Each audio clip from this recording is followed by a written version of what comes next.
log x का integral क्या होगा, इंटीग्रेशन ऑफ log x। तो आप जानते हैं कि log में अगर कुछ नहीं दिया रहे और हम थ्योरी पढ़ रहे होते हैं तो बेस e होता है, तो यहाँ बेस e है।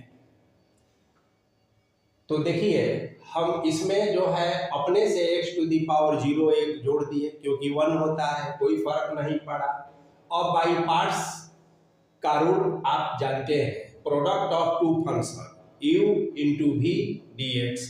तो u बाहर निकल गया, पहला फंक्शन, v का इंटीग्रेशन और v का इंटीग्रेशन इंटू u का डिफरेंशिएशन का इंटीग्रेशन, यही रूल होता है। अब इसी पर हम इसको फर्स्ट फंक्शन किसको मानेंगे और सेकंड फंक्शन किसको मानेंगे, यह आपके प्रैक्टिस करने से पता चल जाता है। तो जिसका डिफरेंशिएशन इजी हो जाए, आसान हो जाए, उसको फर्स्ट मान लेंगे। और दूसरा कि I let inverse, logarithmic, algebraic, trigonometric और एक्सपोनेंशियल, यदि आपको फंक्शन की पहचान है तो इस ऑर्डर क्रम में पहला मान सकते हैं। तो देखिए हमने log x को फर्स्ट माना, अब x0 का इंटीग्रेशन, फिर x0 का इंटीग्रेशन इंटू log x का डिफरेंशिएशन और होल का इंटीग्रेशन। तो x0 का x होता है 1 और dx का इंटीग्रेशन x होता है। फिर इंटीग्रेशन साइन के भीतर x0 का x हो गया और log x का डिफरेंशिएशन 1/x होता है, ये कैंसिल हो गया और dx केवल बचा।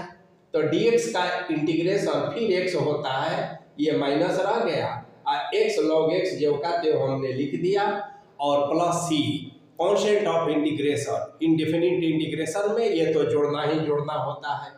इस प्रकार आपने log x का इंटीग्रल्स क्या पाया, x into log x minus 1 plus c। अब अगर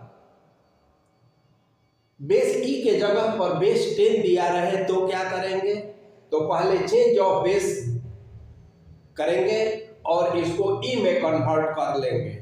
तो इसका होता है log x base e into log e base 10। अब ये चूंकि कांस्टेंट है, ये बाहर निकल जाएगा और फिर log x base e dx का इंटीग्रेशन जो आप जानते हैं। तो इस प्रकार फिर नेक्स्ट क्लास में नए क्वेश्चंस के साथ, यदि आप लोगों को और भी कोई सुझाव देना हो, कोई ज़रूरत